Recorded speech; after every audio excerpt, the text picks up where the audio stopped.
So if you've been watching this channel for a while or seen some of the interviews I've done, you've probably gotten to know me on a bit of a more personal level.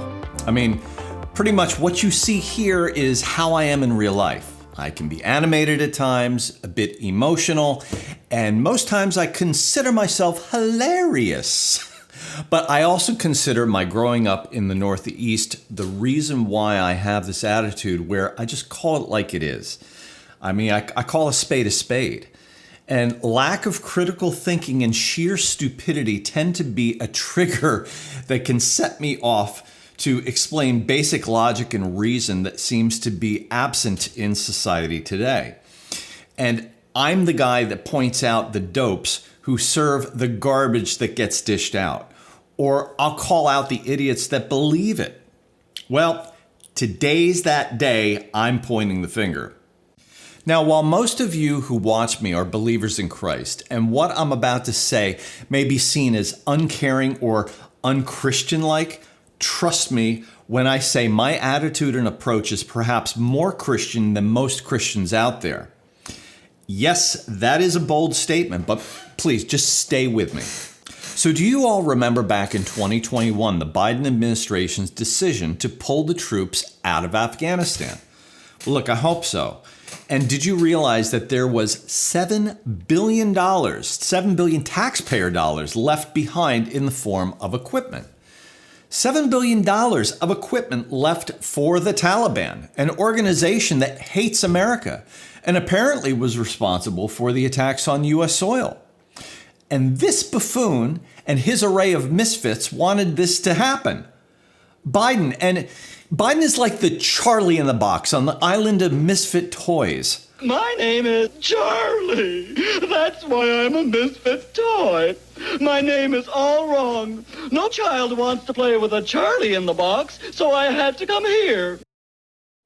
You can't tell me that you don't understand the power vacuum that would happen in the region with a U.S. withdrawal. In fact, many military advisors strongly discourage the Biden administration to do this. But as you saw for yourself, the leadership on the island of misfit toys did it anyway. So what was left behind? Well, here's a short list of vehicles.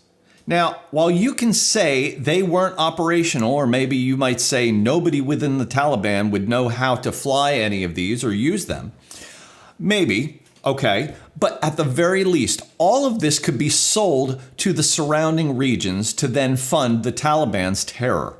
So why am I bringing this up? Well, let me show you all some of the pictures that were just released by the Taliban last week. It seems the Taliban has just become the used vehicle dealers of the century, where if you want a Humvee or a tank, the Taliban has a bargain for you. Or maybe they're just ready for a military push, one that the Biden administration enabled. And the fact is, you paid for it. And forget about trying to hold anyone accountable, as that seems to be how it works in DC, or basically anywhere nowadays. Rules for thee, but not for me. And just a factual reminder for any of you supporting these fiscally inept walking train wrecks. You've heard of Iran, right? You know, the country that burns American flags in the streets shouting "Death to America." I hope you're aware that just as Obama left office, he loaded a cargo plane with billions of American dollars and sent it to Iran. That was your money, American taxpayer money, to ultimately support a regime that wants to literally kill you. So why am I bringing all this up? It's to show you either the incredible amount of irresponsibility from politicians spending taxpayer dollars or the deliberate destruction of the United States economy. Either way, you should be very concerned. And without going into a 90-minute rant about Ukraine and Russia, you all need to start wrapping your head around the idea that all those billions of dollars in aid going there, I don't have an exact percentage figure, but understand a majority of that money is getting funneled back to Washington, D.C. in the form of projects and lining personal coffers. It's a massive money grab before the jig is up. And this brings me to the real point of this video. If you haven't heard, this week the United States is doing a soft launch of the digital dollar. Now you might ask, what does that mean? And to be honest, it's not fully understood exactly what this will look like rolling out, but it is crystal clear that many other countries are pulling out of supporting the petrodollar, which has supported the US and its currency for decades. And for the sake of brevity, I won't go into explaining how that works. But the bottom line is, despite Biden and his buffoons saying the banking system is strong, as I said in a previous video, time to prepare is now, if not already too late. So how does this look? In short, it is the biblical definition of fiscal responsibility. In the immediate, it's getting out of high percentage debt like credit cards and short-term loans, owning things rather than renting, buying used over buying new, or maybe even holding off altogether. Look, if this digital currency called the FedNow comes into full bloom, the real fear comes from the idea that your own money could be shut off for any reason. Now, the naysayers will tell you they'll never do that. But if COVID mandates were any indicator, how did that play out? How did Nazi Germany play out? You see, this is the same exact Antichrist spirit. And if you've read Revelation 13, it states clearly, it also forced all people, great and small, rich and poor, free and slave, to receive a mark on their right hands or on their foreheads, so that they could not buy or sell unless they had the mark, which is the name of the beast or the number of its name.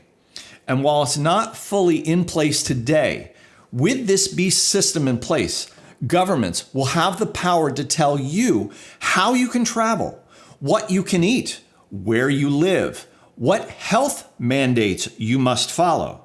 And if you even read the fine print on the FedNow site, and you can go there right now, you'll realize that eventually they want to give you your money an expiry date, meaning that if you don't spend your money within a certain time frame, it's gone. And people, it's not just the United States. This is global. Folks, this is grim draconian stuff.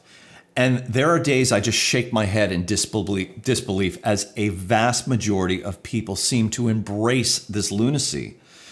But look, I don't worry. You see, my hope is not in this world. My hope is in Jesus. And while this world does have some cool things in it, I believe it's time to start letting go. Because in all reality, what is the only thing that you can take from this world but the people that you reach? The people you share the gospel with. And that is the sole reason why I do these videos and I have this YouTube channel. That's it, folks. That's my word for the day. Share the gospel with others and smile and be the light amongst some rather unreal events going on. And be financially responsible, as we don't know the day or the hour, but you've got to endure to the end, as Paul himself stated. And in the interest of sharing, look, I would encourage you to like or share this video so hopefully more people will see it. And that's it. I hope to see you guys next time.